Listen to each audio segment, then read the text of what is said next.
Hello, this is AP Calculus AP class with Mrs. Ryu. Today we are gonna keep talking about chapter 1.4 about the continuous graphs, okay? And we're also gonna talk about the intermediate value theorem. So let's get started.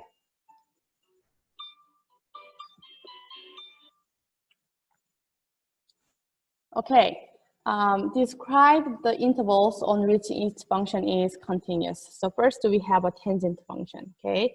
So let's graph this first.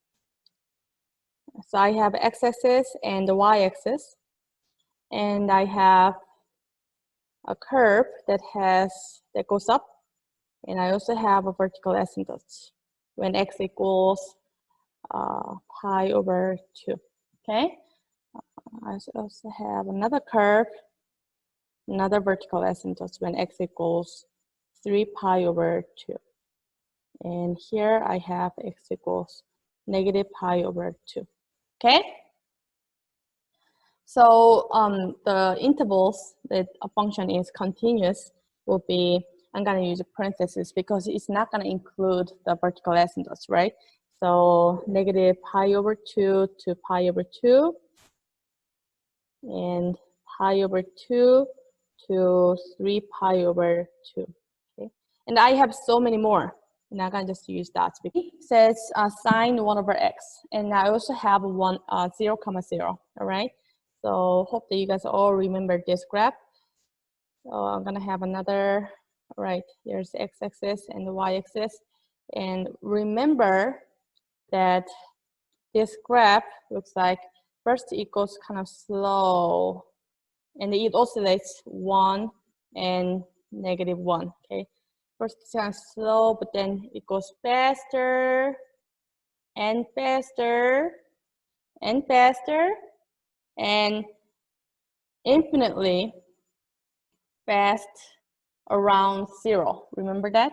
So it keeps oscillating. It keeps oscillating, and the other side is the same. It's very, very fast around 0, and it kind of goes slow, slower, and slower. Okay, so even though we fill out the origin 0, 0 right here, is it gonna make this function continuous for all real numbers? And no, because the graph just keeps oscillating. Okay, it just goes faster and faster and faster. So this origin point is separate from the graph. It's just a point. Okay, separated point. So the answer for this question will be, all right, negative infinity to infinity.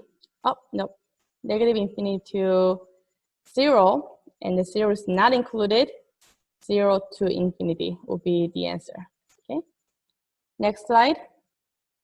All right, see, I have x sine 1 over x, and I also have the origin. Okay, so let's grab this. I have x-axis and the y-axis, and then I'm going to change the color.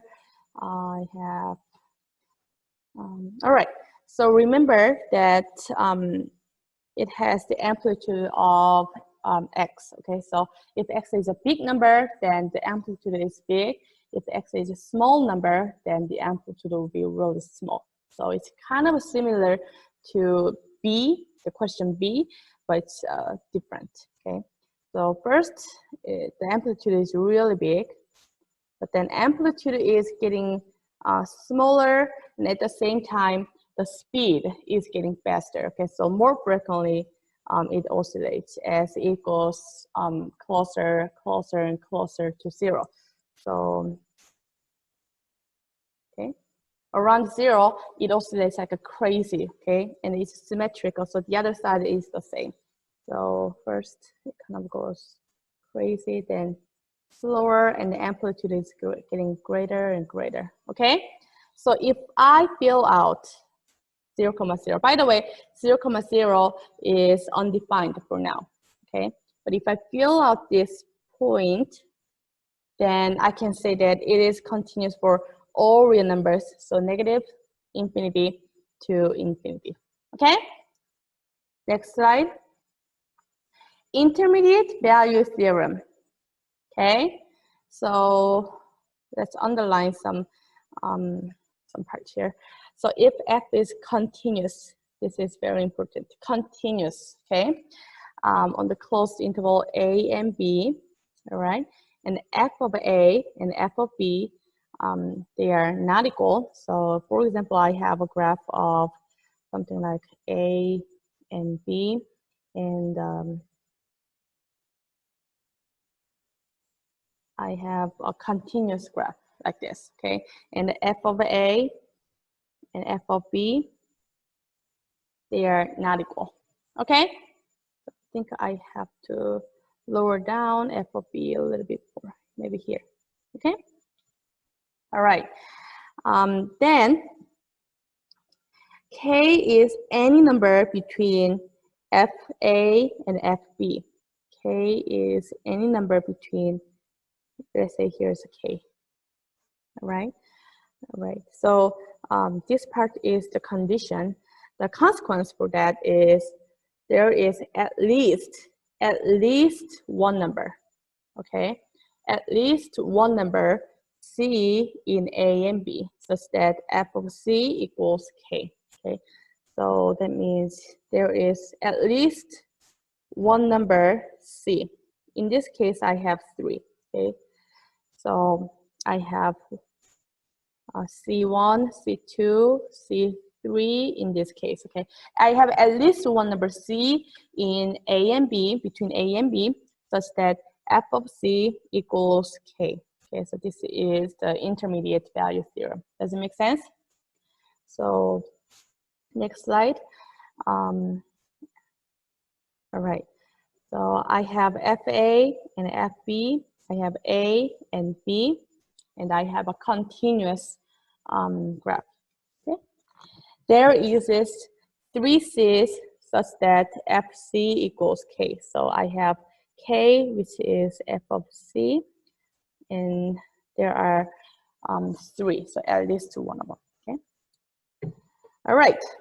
If f is not continuous, then K is between f of A and f of B, but there is no C. Okay, so this is the intermediate value theorem. Okay. So example number 8 says use the intermediate value theorem to show that the polynomial function of f of x has 0 in the interval 0 and 1. Okay. So the graph probably looks like the left side would go down, the right hand side go up because it has the highest degree of 3, okay? Something like that. And here is 0, here I have 1, all right? And let's plug in some numbers. So what is f of 0? Is -1, right? So if x is 0, y value is -1, okay? F of 1 will be 1 plus 2 minus 1, so that's 2, okay? So x is 1, then y value is 2, okay? So something like this, we don't know for sure, okay? But something like this. And where is my k then? K is 0, right? Because when f of x has a 0, means y equals 0, right? What that means, y equals 0. So here is your k. So you can see that because it is a continuous polynomial graph, there is at least one c. We don't know the value of c. Okay, you need a calculator. But there is at least one c between 0 and 1 that satisfies f of c equals k, which is 0. Okay, so we just show that the polynomial function has a 0 in the interval 0 and 1 using the intermediate value theorem. Okay, here is the Bible verse of the day. How great you are, sovereign Lord. There is no one like you, and there is no God but you, as we have heard with our own ears.